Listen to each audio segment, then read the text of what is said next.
I'm Ronald C. Parker. I have the honor of being a Board of Trustee member for the past 22 years, and I chair the Lead On, a campaign for TCU.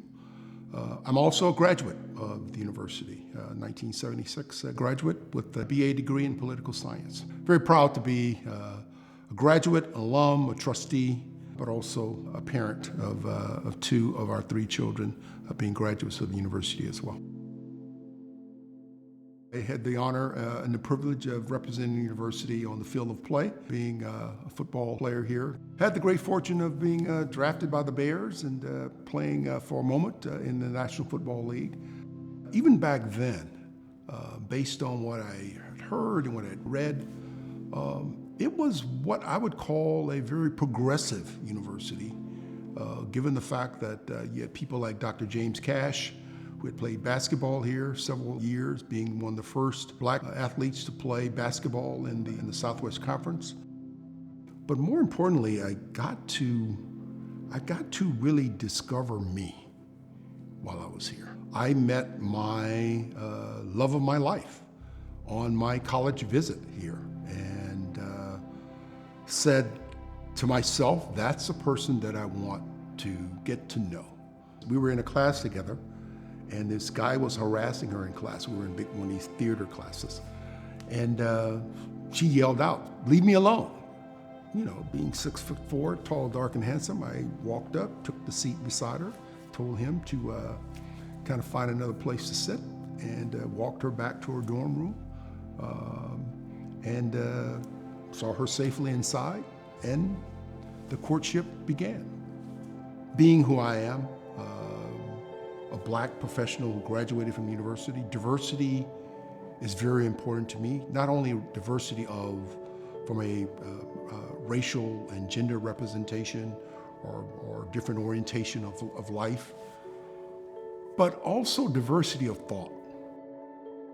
I came here on a scholarship, which meant that when I walked across that stage, headed to the NFL, I had zero debt.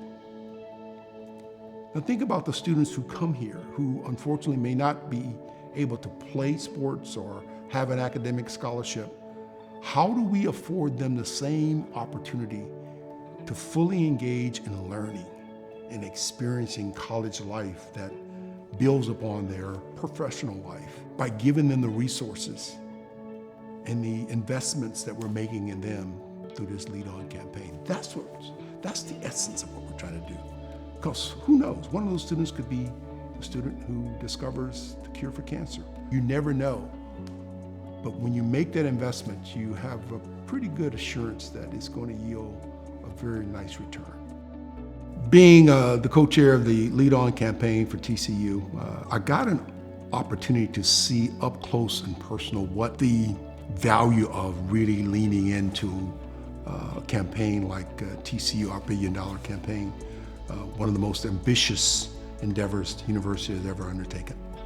But when you invest time in something that is so important, like our Lead On, and I want to build off a campaign for TCU, not a campaign for athletics, not a campaign for building and infrastructure, not a campaign solely for the medical school, but a campaign for TCU, meaning all aspects of the university's life cycle. When you are dealt with the wonderful moments of success this university has experienced, I will tell you firsthand, it is not by accident. It was very measured, it was intentional, and it has brought us to a point now as we celebrate our 150th, is that sense of responsibility for the next 150 years. Because the bar has been set. And I would end by saying this, it's a wonderful time to be a Horned Frog.